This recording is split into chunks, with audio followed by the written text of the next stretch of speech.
Bienvenidos a un nuevo episodio de nuestro programa estrella de divulgación científica desde la Fundación Vitas, denominado Desde el Corazón de la Ciencia, y a través del cual intentamos mostrar los resultados de nuestras investigaciones, o que al menos parcialmente se han realizado en los hospitales Vitas.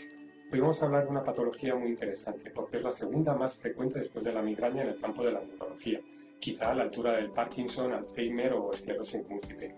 Presenta una incidencia de unos 20.000 casos diagnosticados cada año y una prevalencia de casi 400.000 personas que padecen dicha patología solamente en España. A nivel mundial, casi 50 millones. ¿De qué vamos a hablar? De epilepsias. Y para hablar de eso tenemos con nosotros quizá una de las mayores eminencias a nivel nacional. Y estoy hablando del doctor Pedro Serrano Castro. Bienvenido, Pedro. Muy buenas. Pedro Serrano es jefe del Servicio de Neurología del Hospital Vitas Málaga, es profesor de la Universidad de la Málaga y es además coordinador de la Red Andaluza de Investigación en Neurología. Pero no solo eso, tiene una larguísima trayectoria de investigación, no solamente en investigación translacional, sino también en ensayos clínicos en el campo de la epilepsia, con muchos ensayos clínicos en su haber. Y bueno, ¿qué nos puedes contar un poquito de qué es exactamente la epilepsia?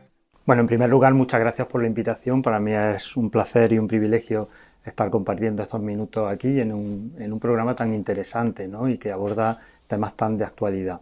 ¿Qué es la epilepsia? Bueno, pues la epilepsia lo primero que tenemos que decir es que no es una enfermedad, sino es un conjunto de enfermedades. O mejor dicho, las crisis epilépticas son la manifestación de muchas enfermedades que asientan en el cerebro, es una patología, por tanto, cerebral, y es una manera de manifestarse esa patología.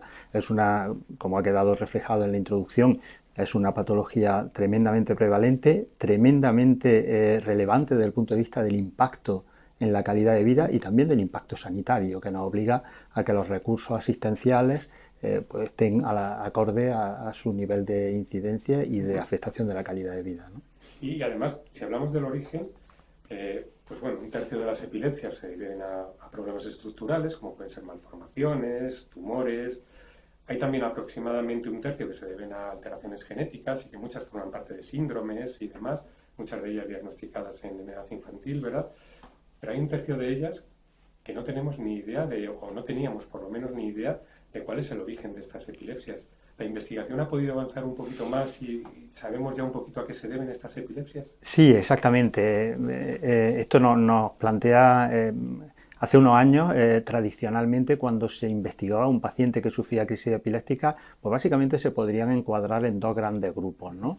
Aquellas que tenían una causa estructural, cualquier lesión cerebral puede ser realmente origen de crisis epiléptica y desarrollar un síndrome epiléptico, un tumor, un ictus, una malformación vascular.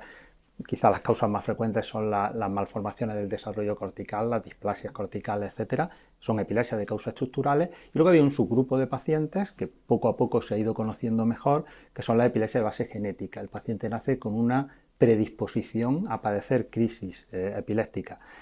Sin embargo, efectivamente, después de un estudio concienzudo, una buena parte de estos pacientes seguíamos sin poder ascribir a uno u otro grupo, ¿no? En las últimas 2 décadas esto ha avanzado mucho. Se han ido descubriendo muchas otras causas de epilepsia, causas metabólicas, causas relacionadas con causas genéticas que no eran conocidas antes. Se han ampliado mucho este subgrupo de pacientes. En la reciente clasificación, en la última clasificación de la Liga Internacional contra la Epilepsia, ya se reconocen 7 etiologías diferentes de epilepsia. Y una de las más importantes, desde mi punto de vista, por la eclosión que ha tenido en los últimos tiempos, son aquellas epilepsias cuya base realmente, desde el punto de vista etiológico, es la inmunidad. Ese sistema complejísimo que existe en nuestro organismo, que está destinado a defendernos de situaciones externas, pero que en algunas ocasiones, sin embargo, cuando enferma, se convierte en nuestra propia agresión, ¿no? Y esto pues se conoce mucho desde el punto de vista de enfermedades sistémicas, se conocía menos desde el punto de vista de enfermedades neurológicas. El paradigma sí era la esclerosis múltiple, pero hoy se sabe que una buena parte de ese grupo de pacientes que no encontrábamos una etiología clara con epilepsia, sin embargo, responden a causas neuroinflamatorias o autoinmunes de epilepsia. Es curioso porque siempre pensábamos que el cerebro, ¿verdad?, era una zona muy protegida, rodeada de esa barrera hematoencefálica, que evitaba casi que que entraran en células incluidas del sistema inmune y que básicamente encontrábamos microglia, astrocitos haciendo algunas funciones también inmunológicas en algunos casos, pero poco más. ¿Cómo puede ser que exista esta inflamación en el cerebro y que eventualmente pueda dar lugar a las epilepsias?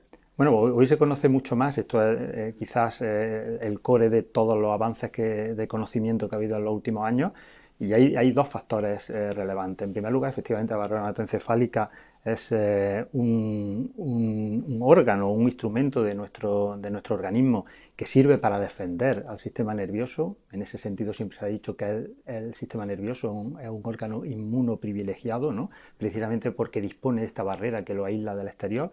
Pero hay dos situaciones en las que esto puede fracasar. En primer lugar, porque la barrera hematoencefálica puede enfermar. Si hay un problema de la barrera hematoencefálica, esa defensa del sistema nervioso desaparece y, por tanto, elementos inmunológicos o inflamatorios externos pueden penetrar en el parénquima cerebral y generar crisis epiléptica. Y en segundo lugar, porque hoy se sabe y se conoce muy bien que el sistema nervioso per se tiene un sistema inmunológico propio, que es la inmunidad innata central, que está constituida por células residentes, la han mencionado antes, la microglia, los astrocitos, que desempeñan también esa función patológica cuando enferman ellas también. Y esto cada vez se conoce más que puede ser origen de algunos tipos de epilepsia. Esto es interesante porque al final entiendo que cuando viene un paciente pues, con epilepsia, bueno, es relativamente sencillo o no, al hacer un diagnóstico cuando es de origen genético, pues hacer una secuenciación y ver si tiene una serie de alteraciones genéticas. Por supuesto, si ha venido tras un accidente de tráfico, algún trauma o la imagen ves que hay un tumor cerebral o demás, sabes el origen, pero ¿cómo detectas que el origen es inflamatorio? Muy bien, pues entramos de lleno en el campo de los biomarcadores, ¿no? Durante mucho tiempo solo teníamos la sospecha y bueno, tradicionalmente sabemos que algunos tipos muy refractarios de epilepsia mejoraban al utilizar fármacos como la corticoterapia o fármacos incluso inmunomoduladores, sin conocer muy bien, bueno, la terapia con ACTH en los niños con síndrome de West es una cosa conocida desde hace muchísimo tiempo.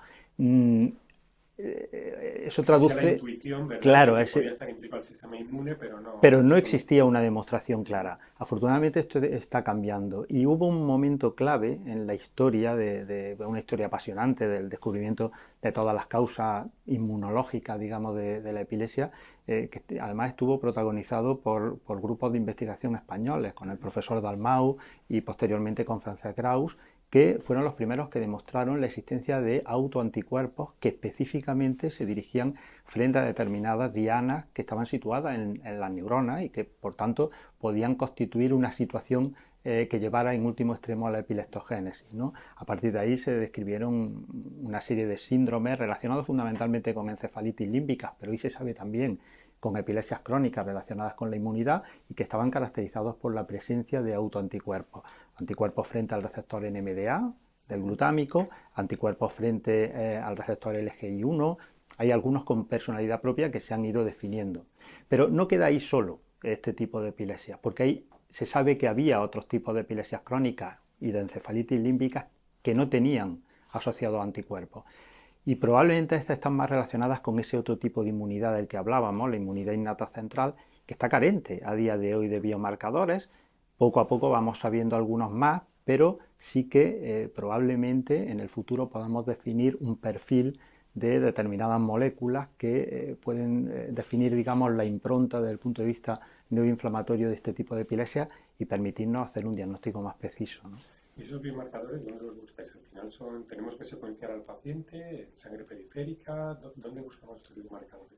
Básicamente se pueden buscar tanto en sangre periférica, pero también en líquido cefalorraquídeo. No se ha demostrado que sea más eficaz la determinación en líquido cefalorraquídeo, aunque los estudios de investigación habitualmente se hacen en paralelo, pero hoy día con los métodos de detección de oligoelementos tan sofisticados, por ejemplo el SIMOA o algunas otras técnicas que permiten detectar oligoelementos en una cantidad muy baja en el plasma, esto nos permite, por ejemplo, secuenciar aquellas citoquinas o quimioquinas proinflamatorias o antiinflamatorias, porque en realidad lo que parece es que en este tipo de epilepsias que no están relacionadas con un anticuerpo, lo que nos determina la epileptogénesis es la correlación entre las proinflamatorias y las antiinflamatorias.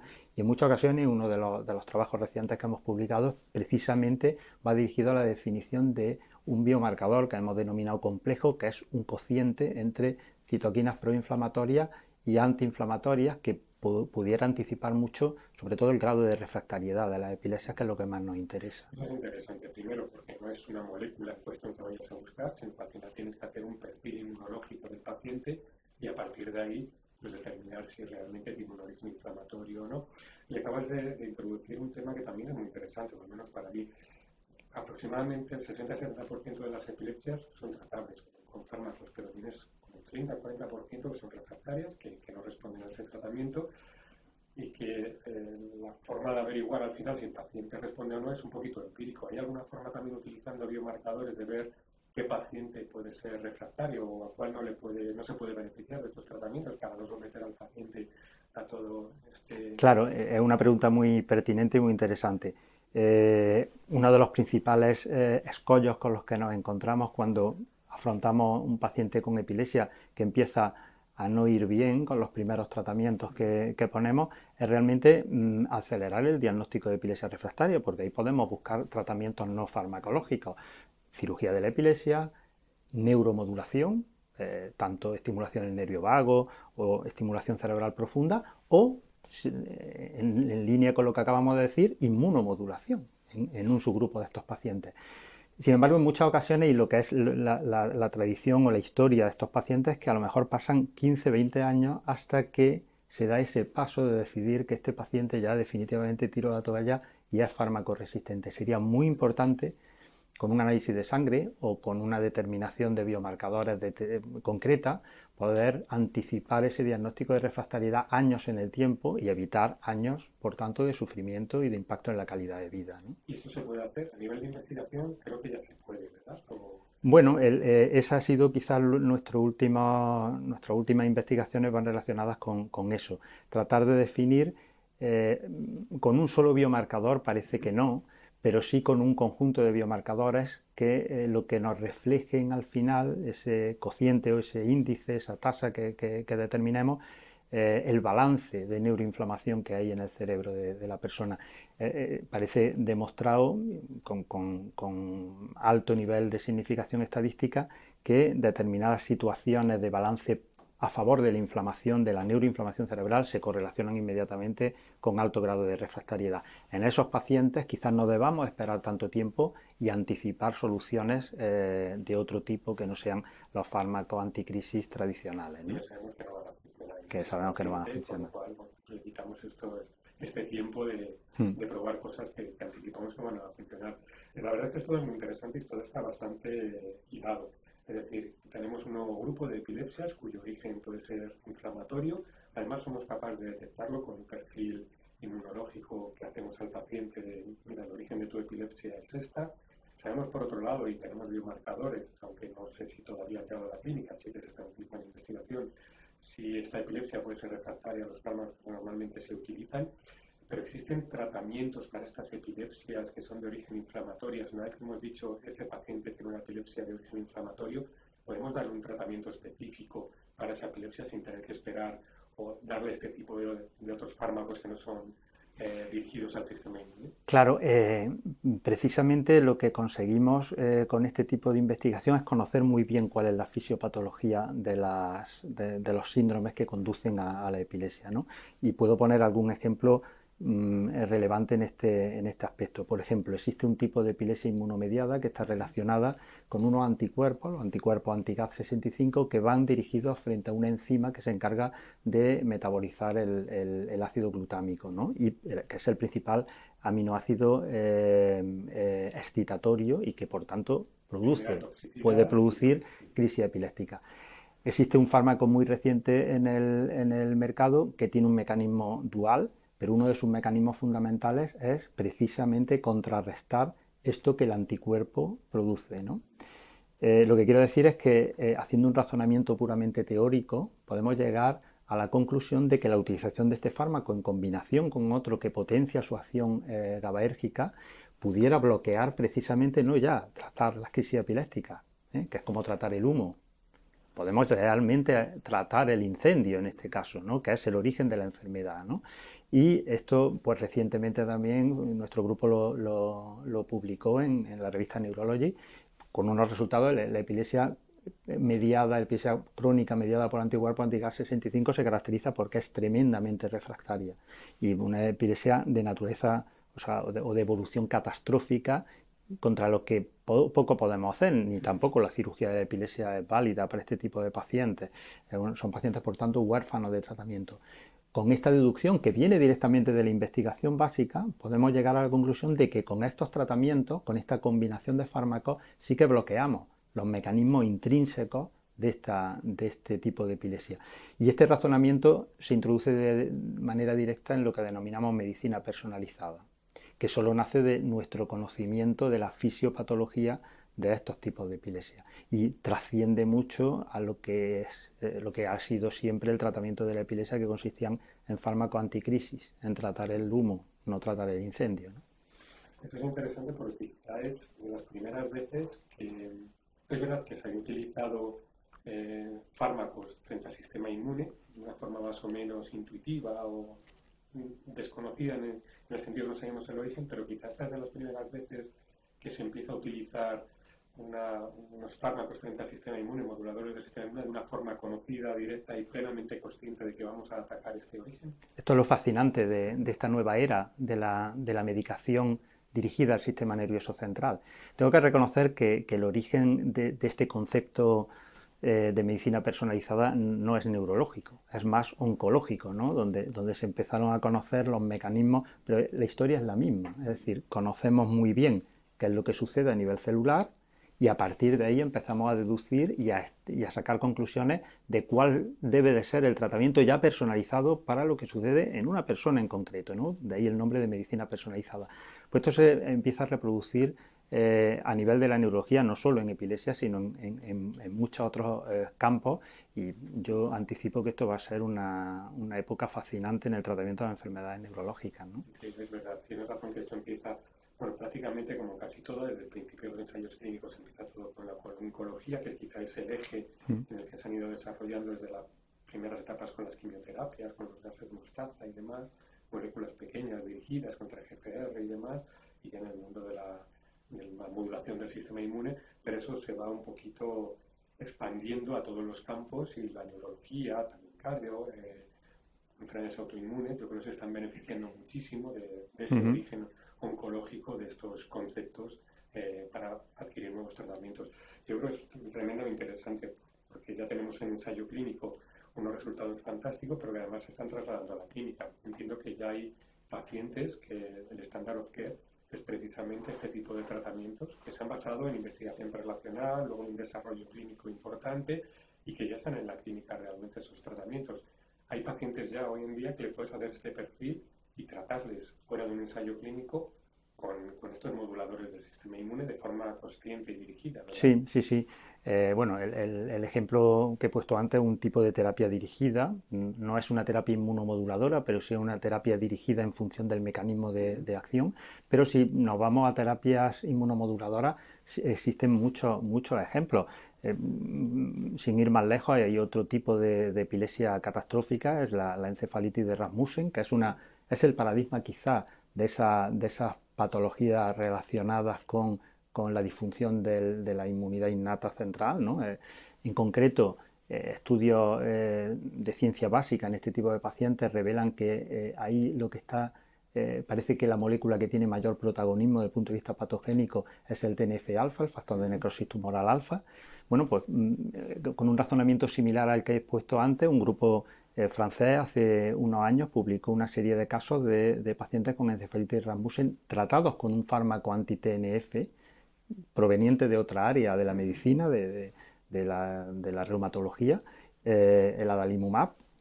Lo utilizan estos pacientes con unos resultados sorprendentes y nosotros tenemos algún paciente que con este tratamiento, este tipo de patología que es tremendamente agresiva y realmente, sobre todo cuando sucede en personas mayores, porque en niños todavía podemos utilizar recursos quirúrgicos, ¿no?, para este tipo de pacientes, pero cuando ya se trata de un cerebro formado y tal, ese recurso no está porque consistiría en una hemisferectomía, que no es posible. Estos pacientes pueden responder y tenemos algunos casos que han respondido muy bien.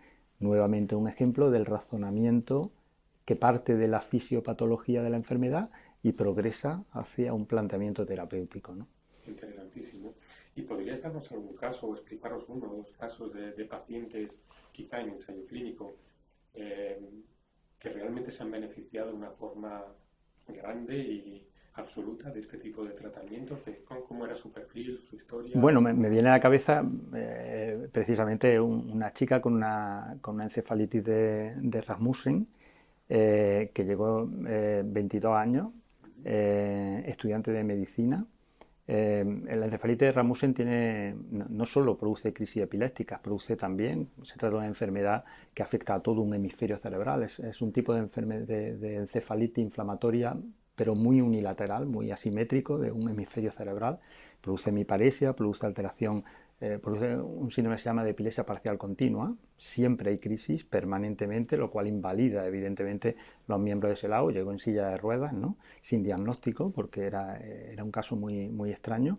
Establecimos el diagnóstico, se le hizo un perfil de neuroinflamatorio, comprobamos que efectivamente el TNF-alfa estaba muy elevado, ¿no?, y decidimos utilizar la estrategia que habíamos leído en el grupo francés, y durante 3 años esta chica volvió a caminar, volvió a retomar sus estudios y pudo hacer una vida prácticamente normal. A día de hoy es psicóloga, ¿no? Quiero decir que podemos realmente impactar en la calidad de vida de estos pacientes. Hay, como estos, muchos casos, y la verdad es que es una satisfacción empezar a poder ofrecer algún recurso terapéutico a este tipo de pacientes que no son los más frecuentes dentro de la epilepsia, pero desde luego sí que son los más dramáticos, ¿no? Pues muchísimas gracias, Pedro, por estar aquí con nosotros, por habernos enseñado tanto sobre la epilepsia y por demostrar cómo la investigación básica, transnacional y posteriormente los desarrollos clínicos acaban llegando a la clínica y todos nos acabamos beneficiando de este tipo de investigación. Y a todos vosotros, gracias por seguirnos una vez más. Ya sé que nos seguís muchísimo, que este programa realmente está causando impacto en el área de la divulgación científica. Espero que hayáis disfrutado tanto como yo aprendiendo sobre la epilepsia y os emplazo a seguir el siguiente episodio Desde el Corazón de la Ciencia de Fundación. Muchas gracias.